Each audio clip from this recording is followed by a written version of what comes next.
गुलबर्गा शहर की sedum road पर आज दिन दहाड़े कत्ल की वारदात पेश आई। सैयद मस्तान अली वल्द सैयद हिमायत अली ड्राइवर साकिन सैयद गली हुमनाबाद को इसके बरादरान निस्बती ने पत्थरों से कुचलकर कत्ल कर दिया। सैयद मस्तान अदालत में हाजिर होने के लिए गुलबर्गा आया था कि इसके बरादरान निस्बती सैयद यूनुस सैयद आसिफ ने इसे आरटीओ क्रॉस से नजद वाक़ा शोरूम से मुत्तसल खुले वीरान मुकाम पर ले जाकर पत्थरों से कुचलते हुए कत्ल किया।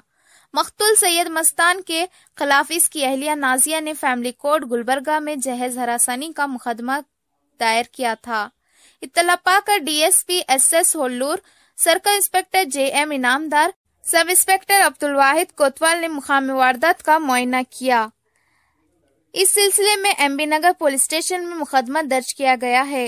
पुलिस ने सैयद यूनुस सैयद आसिफ को गिरफ्तार कर लिया है। मकतूल की बीवी और सास फरार हैं। मकतूल सैयद यासीन अली रुकनी बल्दिया हुमनाबाद के बड़े भाई होते हैं। ಇದನ್ನ ಬೆಳಗ್ಗೆ ಸುಮಾರು 9 ಗಂಟೆ 30 ನಿಮಿಷ ಸಮಯಕ್ಕೆ ಸೇಡಂ ರಸ್ತೆಯಲ್ಲಿರುವಂತಹ ಮಹೀಂದ್ರ ಶೋರೂಮ್ ಏನಿದೆ ಅದರ ಹಿಂಭಾಗದಲ್ಲಿ ಒಬ್ಬ ಸೈಯದ್ ಹಿಮಾಯತ್ ಅನ್ನುವಂಥ ಒಬ್ಬ ವ್ಯಕ್ತಿದು ಕೊಲೆ ಆಗಿದೆ। ಸುಮಾರು 40 ವರ್ಷ ವಯಸ್ಸಿರುತ್ತೆ ಅವನಿಗೆ। ಅವನು ಇವತ್ತು ಹುಮ್ನಾಬಾದಿಂದ ಗುಲ್ಬರ್ಗಾ ಕೋರ್ಟ್ಗೆ ತಾನೇ ಆರೋಪಿಯಾಗಿರುವಂಥ ಒಂದು ವರದಕ್ಷಿಣೆ ಕಿರುಕುಳ ಪ್ರಕರಣದಲ್ಲಿ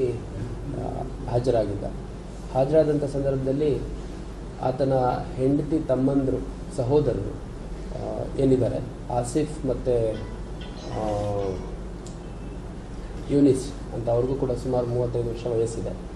ಅವರಿಬ್ಬರು ಈ ಕೇಸಿಂದ ಪರಿಹಾರ ಆಗಲ್ಲ ಅಥವಾ ನಾವು ಡೈವರ್ಸಿಂದ ಪರಿಹಾರ ಆಗಲ್ಲ, ಕುತ್ಕೊಂಡು ಮಾತಾಡಿ ಈ ವಿಷಯದ ಬಗ್ಗೆ ಸಾರ್ಟ್ಔಟ್ ಮಾಡ್ಕೊಳ್ಳೋಣ, ಮತ್ತು ನಿಮ್ಮ ಮಗು ಕೂಡ ಇದೆ, ಮಗುನು ನೋಡ್ಕೊಂಡು ಹೋದಂಗೆ ಆಗುತ್ತೆ, ನಾವೆಲ್ಲ ನೀವು ಹೇಳೋ ಎಲ್ಲ ಕಂಡೀಷನ್ಸಿಗೆ ರೆಡಿ ಇದ್ದೀವಿ, ಮನೆಗೆ ಹೋಗ್ಬಿಟ್ಟು ಚರ್ಚೆ ಮಾಡೋಣ ಬನ್ನಿ ಅಂತಂದು ಮನೆಗೆ ಕರ್ಕೊಂಡೋಗೋ ಒಂದು ಪ್ರೋಸೆಸ್ಸಲ್ಲಿ